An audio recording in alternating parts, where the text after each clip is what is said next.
Overthinking about Adventure Time, Fionna, and Cake.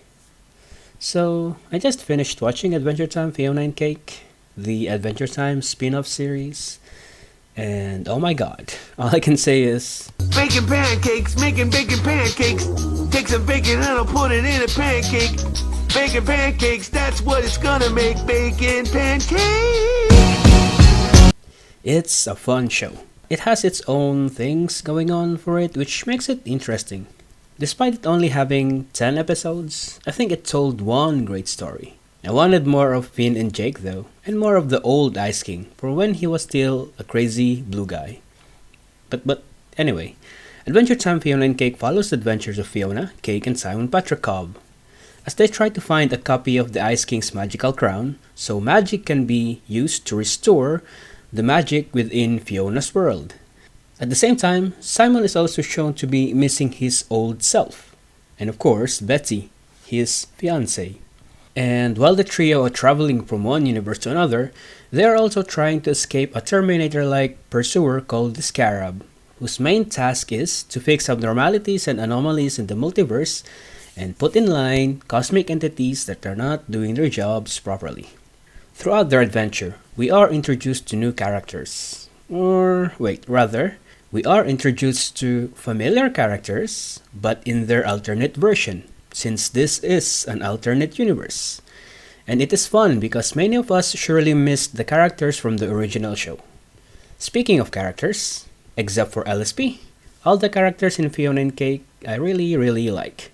Well, okay, I take it back. LSP is okay-ish, just because he's voiced by Pendleton Ward himself, the creator of Adventure Time. There's a sense of familiarity watching them at the same time, a sense of wanting to know more who they are as their own characters. The show is great, and I highly recommend you give it a go, especially if you're like me, tired of all the toxic and propaganda-driven movies and shows that recently have been plaguing us, ruining our viewing experience. However, in this video, I won't do any sort of review. Instead, I just want to share ideas that the show made me think about. And there's 3 of these ideas. First, that Adventure Time, Fionna and Cake is not like the toxic movies and shows we are forced to watch today. Thank goodness for that. Second, I want to talk about the tragedy of Simon Patrikov. I really feel like his story is somewhat a tragedy. And third, of course, I want to talk about the philosophy of meaninglessness and purposelessness, as portrayed by the Lich and Scarab himself. But before I continue, I am trying to reach 200 subs by the end of the year. It would be great if you help me out in this small goal. And if you won't sub, well, you leave me no choice but to call Scarab and hunt you down like how he hunted Simon, Fionna, and Cake. Good luck with that. And with that out of the way, here's me overthinking about Adventure Time, Fionna, and Cake. Chapter 1. It's not what you think it is. Most modern Western movies, shows, and TV shows, or media have ruined my hopes for new products being offered to us. There's too much of bad nostalgia baiting, bad fan servicing, lying to fans and the audience, too much pandering, unwanted gender swapping, and of course, the destruction of established and accepted canon while agenda-driven writers and producers promote their own modern-day sensibilities by offering us media which are proving to be shallow and uninteresting upon consumption. Sad thing is they hijacked our beloved intellectual properties. Properties which, mind you, are loved by at least 4 generations. This media are being ruined by modern sensibilities. But many of them surely, they ruined my interest not only in watching these movies and shows, but of course, my willingness to spend my money on paying for streaming services or buying movie tickets. There's too much of this junk shoved down into our throats, and sometimes forcefully. I don't like it. What I mean is, I've become somewhat jaded. I learned not to hold hope for these intellectual properties being retold, rebooted, and rehashed as if they were continuation of our beloved stories. But again and again, we get fooled with their trailers and posters with promises such as they're gonna bring back the original characters or they're gonna offer us the original world and ask us to go explore with them, only to be flooded with gender benders and male destruction fantasies which I did not sign up for. Many times we consumed nothing like the original and beloved works because they had to forcefully pander, forced us into watching and listening to their preferred socio-political idealism. And sincerely, I really don't like that when I go see a movie. So every time I see new trailers about new movies or shows coming from an original intellectual property I grew up watching and loving, every time I hear there's a familiar IP being developed as a new project and it's advertised as a continuation of the original story, I always tell myself, meh, not falling for that one anymore. Which brings us to Adventure Time Fionna and Cake. Fionna and Cake, I am glad to say, is nothing like that.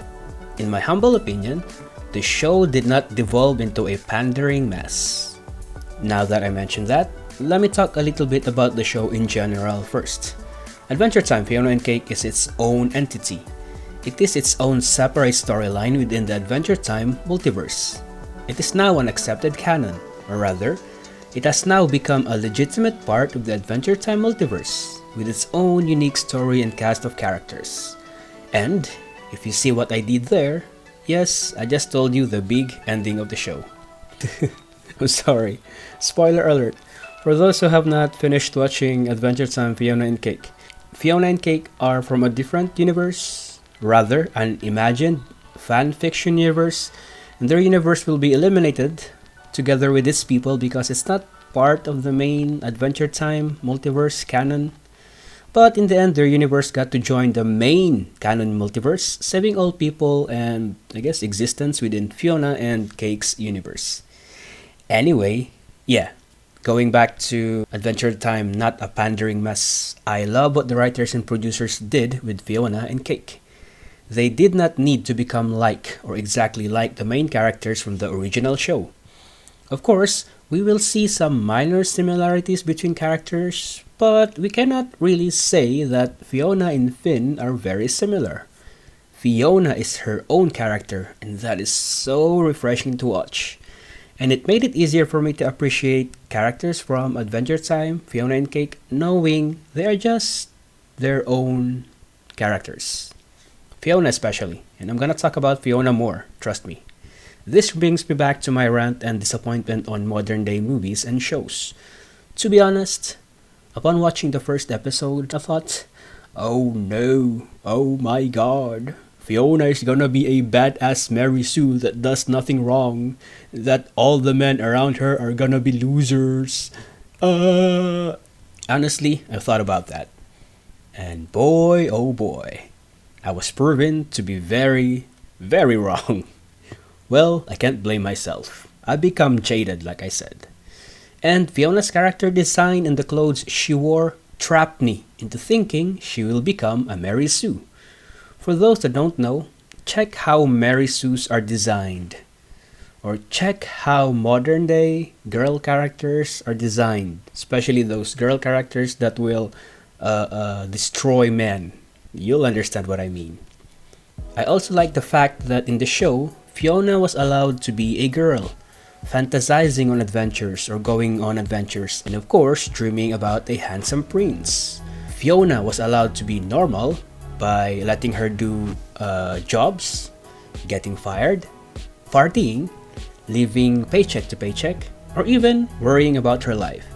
Fionna was even allowed to fail, and for me, that's a big thumbs up. In one episode, Fionna was shown to have this great energy, optimism and enthusiasm for going in a great fantasy adventure, only to be shown later on in a different episode, she fails big time. And that I find very cool. Now, you might think I'm just being a sadistic misogynist here, but sadly, I'm not. So please later, dear future viewers, don't take this video out of context. Anyway, as I was saying about Fionna, what made me appreciate Fionna more as a character and made it easier for me to accept that she is now part of the main lists of Adventure Time main characters is that from all the problems and troubles she experienced, she did not blame anyone. She did not hurt anyone. Heck, she didn't even make her gender an issue. Basically, she was not toxic. No. What happened to Fionna in this show is that she learned from all the adventures and misadventures that she had. And because she was allowed to learn and grow as a character, later on during the last episode, we see her doing her best in helping others survive Scarab's attack.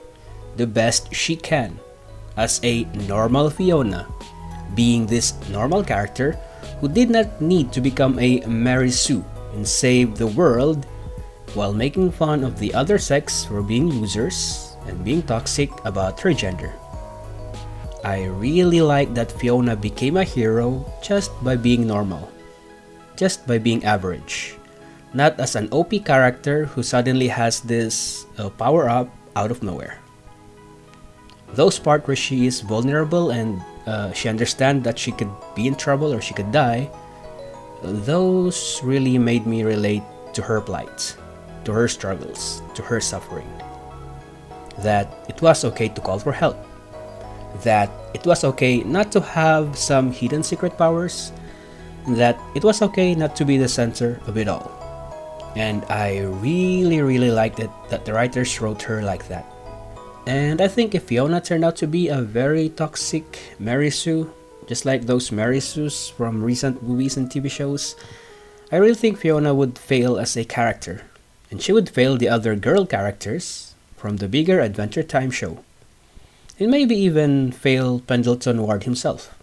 Because in an interview published by Gizmodo, Ward says it's hard creating cool female characters like Princess Bubblegum because there's so many stereotypical girl characters and the easiest thing to do is the opposite, girl power, making them extremely intelligent or extremely tough. I just want to make girls that are normal, just like Finn is normal. He likes writing Princess Bubblegum because she's not just great at science, she's also kind of a goofball, and her experiments are wacky. She's not the smartest person in the universe. End quotes. This is what I like about Fionna in this show. They made Fionna normal, and she became likable because of this. They made her relatable, and I'm pretty sure many were able to relate to Fionna's character. And that was a great choice by the showrunners and the writers. Good job, guys! Of course, I am very aware that she grew into a gigantic Fionna at the end of episode 10 and finally defeated Scarab. But I think that was deserving and not out of nowhere, pulled from the air, power up. All throughout 10 episodes, Fionna was at least consistent, I think. She was not gigantic and powerful all the time within that 10 episode show, both in physical and of course in ego as a character. So for that, when she turned into this giant, helping defeat Scarab, well, that's just acceptable. Let's go, Fionna. Chapter 2. The Tragedy of Simon Petrikov. Adventure Time Fionna and Cake has one theme I want to focus on more than the others. And that theme is not being able to let go, and so we suffer. From the ending of the original Adventure Time series up to the current time of when Fionna and Cake takes place, Simon has grown to become sad. Simon longs for his love, Betty. Simon also misses his old self. Simon still believes that maybe he can bring back Betty or be with her. Later on, it is revealed that Simon is trying to contact Betty, or Golb Betty, because she is now merged with Golb, the embodiment of chaos, a god basically in Adventure Time. But because Simon is unable to let go of Betty and the results of his past decisions, Simon lives a very sad life. He feels isolated. He feels as if he does not belong in the land of Oo. He goes to a bar and just succumbs to his sadness. This sadness negatively affected his work that one kid, a visitor of his living museum, made fun of Simon by calling him, once upon a time, a cool ice wizard and now just a boring, sad guy. And indeed, Simon is just this boring and sad guy now. He feels alone, he feels isolated, he feels like he does not belong, just because he seems unable to let go. Simon suffers because of this. The suffering is too much that in the episode Prismo the Wishmaster, Simon was shown choosing to give up. Not really considering that if he did give up, then Fionna and Cake's world within his head will also disappear. For those who don't know, the universe of Fionna and Cake is inside Simon's head. Simon misses part of his old self that he feels like he needs to become Ice King once again, for him to become fun and eclectic, and maybe he will be able to contact Betty with the magic from the crown. And as the viewer, I can't help but feel bad for Simon. We can't deny that Simon badly needs magic, so he could somehow find fulfillment. And as a fan that knows his story, I actually kinda wanted him to have the crown. So he's been living this sad, regretful existence. He felt like his life was not valuable, so he thought it had no meaning and it had no purpose. This mentality made him believe that he should make choices more for the benefit of others and less for himself because, like I said, his life has become meaningless, purposeless. So when an opportunity presented itself to try to get the things he thought he needed, Simon grabbed the opportunity. The result? Opening the ice portal from his head and Fionna and Cake using it to enter the magical world of Oo. Around the end of the show, Simon was able to grab hold of a magical crown. He almost wore it again. Simon thought his life is worth throwing away, that he can just use the magic crown's power to help save Fionna and Cake's world, and it's okay for him to lose himself again and become the Ice King because he feels that everything is meaningless and purposeless. Man, Simon could not be so wrong. So upon trying to wear the crown, Gold Betty intervened. Betty loves Simon so much that she does not allow Simon to wear the crown. Gold Betty sent Simon's consciousness inside Shermie to try to separate him from the crown. Now, I'm gonna take a shortcut, but this side quest is where Simon is able to realize that Betty has always been sacrificing for Simon and giving him what he needed. This side quest is where Simon realized that maybe all his wants and decisions made were not really made for Betty and their relationship, but made only for himself. That maybe he needs to start realizing and considering Betty's sacrifices. That maybe he needs to start making choices that also involve what Betty wanted. That maybe Simon needs to be more thoughtful and understand that Betty has sacrificed over and over and over again for him, that she even had to merge with Gold just to save Simon. And because of this deep reflection and realizing the issue with his relationship with Betty, upon realizing that Betty sacrificed too much of herself just so Simon could be happy, Simon finally realized that if he wore the crown and becomes the Ice King once again and try help Fionna's world with this magic, all the sacrifices that Betty did for him all those years will be wasted. So, Simon is able to finally make a choice that would save Fionna and Cake. A choice that would fulfill what Betty wanted, and of course, a choice that would ultimately benefit Simon. The choice was to throw away the crown. The choice was to let go. By throwing away the crown, symbolically letting go, finally, of the things that tormented him, even if it was a hard decision, Simon is able to understand the value of his life and what he has. His, quote-unquote, letting go, brings out a new option for him to be able to save Fionna's world. Either this event was divine intervention within the story's world or maybe a deus ex machina by the writers. The point is, a new choice presented itself after throwing away the crown. And the choice comes from Simon's vomit. No, I'm kidding. From Simon's mouth came out the universe of Fionna and Cake. This means now that Fionna's universe is a legitimate universe, finally. So, this means that their universe will not be destroyed by Scarab anymore. So yeah, by finally letting go, Simon is able to move on, so did Betty, and of course, so did Fionna in her world. So, yeah, Fionna's universe was saved. However, for Simon, him letting go, it's not actually that simple. Simon's acceptance and letting go came with accepting one big responsibility, of course, and a heavy responsibility at that. And what responsibility is this? The responsibility of continuing on and live his life, even without magic.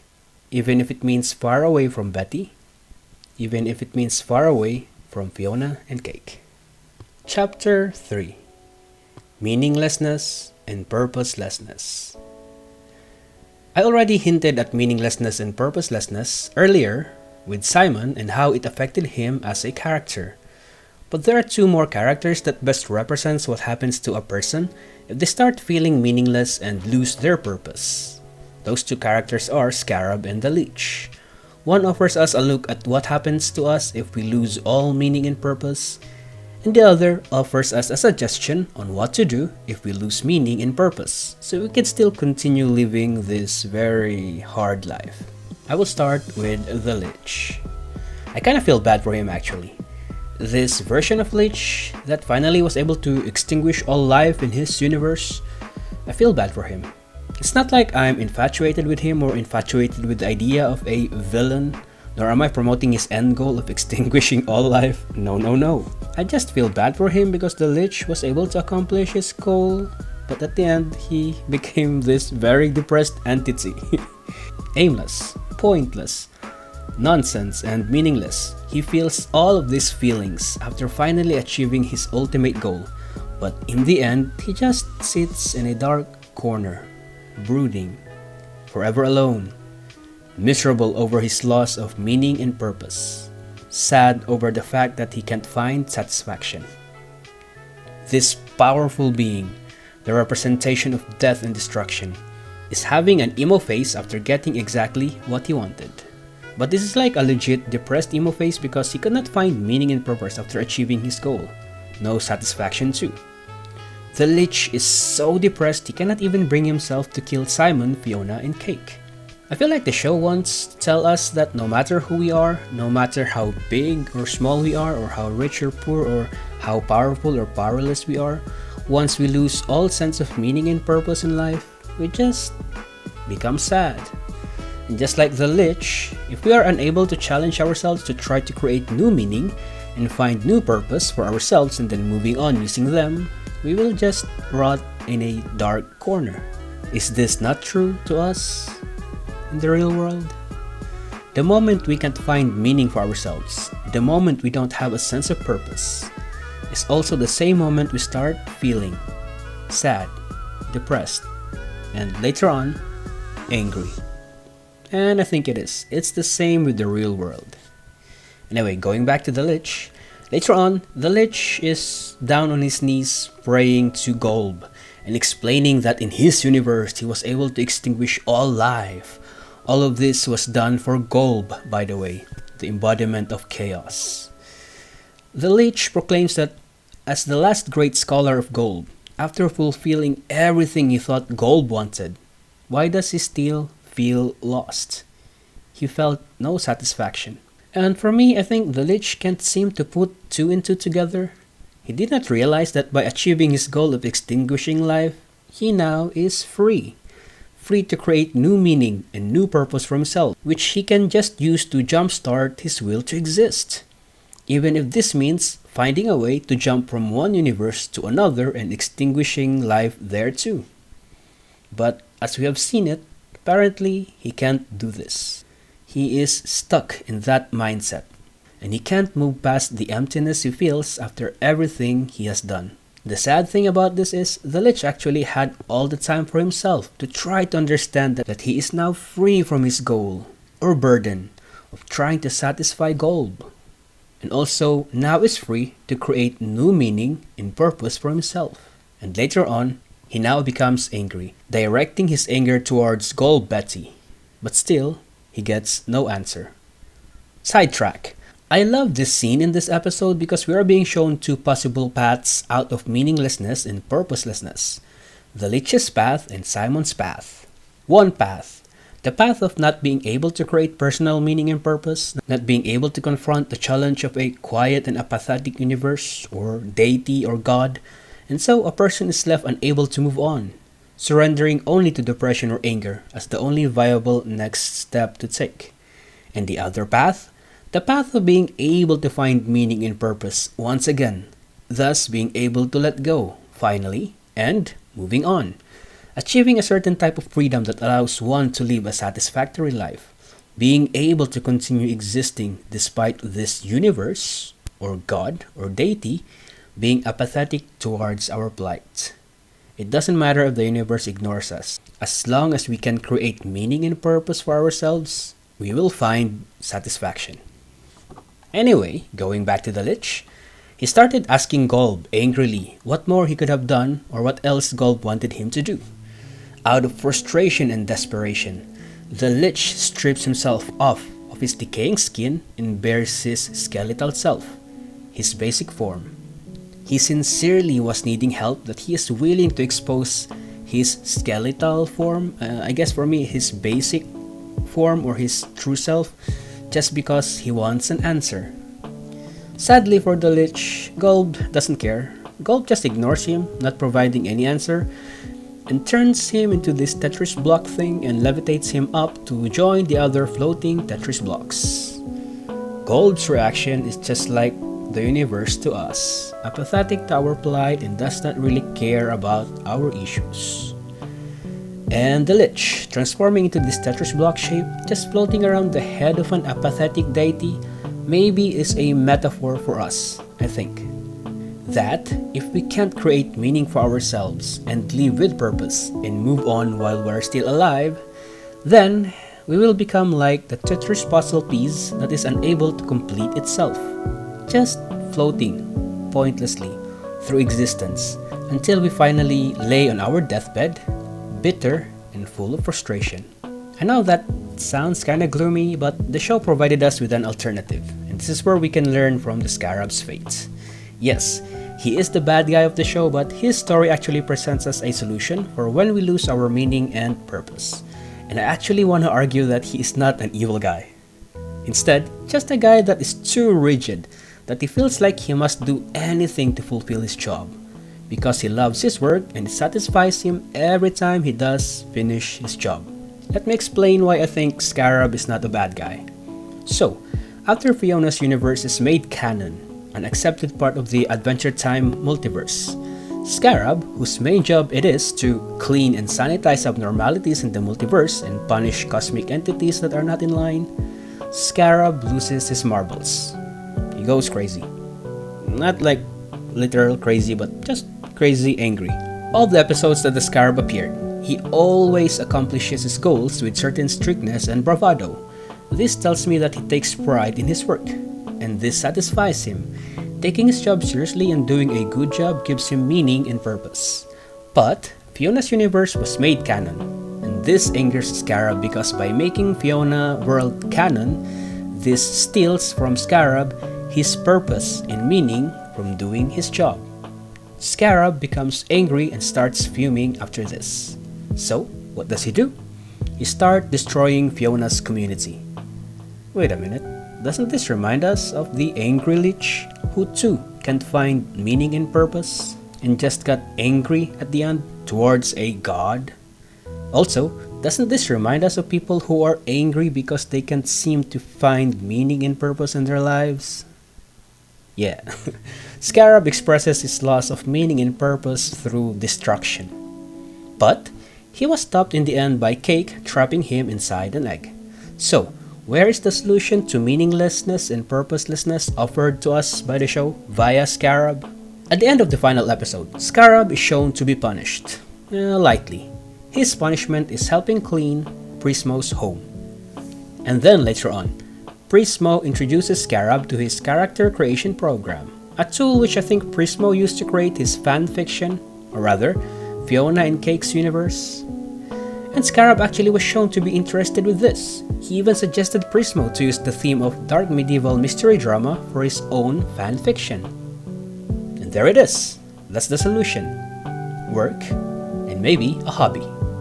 Okay, too simplified, not magical and anticlimactic, but what I mean here is Scarab doing housework lessens his anger from losing meaning and purpose simply by just doing house cleaning work. Even if the work is menial and below himself, Scarab does the work, begrudgingly. But Work was given to him as his punishment because it will help him pay his dues, or, in my opinion, rehabilitate him. It's not magical, but check this out. Work is something we can use to combat meaninglessness and purposelessness. If we allow ourselves to do work not as a distraction or duty, I'm looking at you, Finn, but as something we can derive meaning and purpose from, then we might be able to continue on with our lives. And this idea I'm telling you, this reminds me of Japanese master sword makers. They make such fine swords because they made their work the source for the meaning and purpose of their existence. They craft swords not so much for the money only, but because their pride and honor are part of it, and their meaning and purpose too. That's why they are called masters. They are masters not only of their craft, but they are masters of themselves too. And so, the masters persist, and later they will transfer their mastery of work to their students, who too will find meaning and purpose from sword crafting, and thus improve on their master's work. Work is the best solution to create something magnificent, the best solution to combat meaninglessness and purposelessness. I want to connect this to common people like us too. This work idea should remind us that there are people out there who sincerely enjoy doing their work. Despite how much some fishy influencers and social media cult-like personality scammers demonize having a 9-to-5 work, there are real people out there who are willing to give their all when doing their work, because by doing so, they feel satisfaction, they find meaning, they find purpose, they find peace and solace in doing great work, in being able to work. There are cab drivers out there that love their work. There are teachers that love their work. There are bankers that love their work. There are street cleaners that love their work. Now, don't get me wrong, I am not claiming here that these people enjoy the suffering, the unfairness, and exploitation of capitalism. What I'm trying to say here is that work is a source of meaning and purpose for many people, something they can use to continue existing within this somewhat apathetic and nonsensical universe. And they are able to go through all of this because of work. So guys, please do not get fooled by people demonizing 9-to-5 jobs. Anyway, going back to analyzing Scarab, in the same scene, Prismo hinted at the fact that if Scarab paid his dues, then maybe he can be upgraded from cleaning the place to granting wishes in 100 years. I like this bit because it implies that Scarab has a chance of redemption, even if he lost his marbles and tried destroying Fiona's world. To help Scarab get back his marbles, and I guess pride and honor in doing his work, to give Scarab a redemption arc, he is punished with work. Which is why I think he's not a bad guy. Or maybe I'm wrong. I don't know. Another side note. Again, please do not misunderstand what I'm trying to say here about work. Alright? And here's the fun part. If the work you're doing is not enough for you, then in your spare time, find other things to do that can help you create meaning and find purpose for yourself. A hobby or something. Just like how Prismo offers Scarab a break and introduces his character creation program. Prismo offered Scarab something he can use to find meaning and purpose. And same for us. If we are tired of our 9-to-5 job, there are other things we can do to try to combat the meaninglessness and purposelessness causing us depression. Other things like what? Maybe creative hobbies, or joining a community where you can meet other people, or working out, playing sports, or just doing other things that's productive. Anything to help you find meaning and purpose. And this brings me to the last part of this chapter. I think the real bigger message here is that if we allow ourselves to be stuck and unable to let go of the things that keeping us from living a life, keeping us from creating meaning for ourselves and finding purpose, if we allow ourselves to rot in a dark corner, then we will suffer. And if we don't want suffering, if we don't want to be burdened with depression and sadness or meaninglessness and purposelessness, then we have to move and do work or do something. And we gotta work. Do something about that depression. Do something about the lack of meaning and purpose. Do something about the world we are in. And one way we can do something about it is just by doing work. Instead of complaining that the world is unfair or not magical, instead of crying and throwing tantrums, instead of brooding in a dark corner isolating ourselves from others, Adventure Time, Fionna and Cake tells us to work. Only by doing work, in doing something, we find things, we meet people, we experience events, or we visit places that can help us get back on track and help us create meaning and find purpose, even if this means a moment of satisfaction. This is much better than not doing anything and just complaining about things. Conclusion. So, these are some of my thoughts after I finally finished watching Adventure Time, Fionna and Cake. There are more ideas I wanted to share, but I think this video is already way too long, so I think sharing those 3 is enough for you, my imaginary viewer. All in all, I love the show. I can't emphasize that enough. I love the show. It gave me a great story to invest on. It gave me characters I can look forward to, wanting to know more, and of course, to root for. And the show made me think. Thus, this video's creation. What about you? What did you think about the show? Did it live up to the hype or did the show disappoint you? What ideas and theories did you think after watching this? Share your thoughts in the comment section below. Before I leave, please don't forget to subscribe, I'm begging, and click the like button in this video too. This would really help me a ton. Making videos like this somewhat takes a lot of my time. I spend too much of my free time writing essays. And your subscription can definitely help me feel better about myself, knowing that I didn't waste my time. So, this is Alan D, done nerding out about Adventure Time, Fionna and Cake, signing out. Thanks for listening.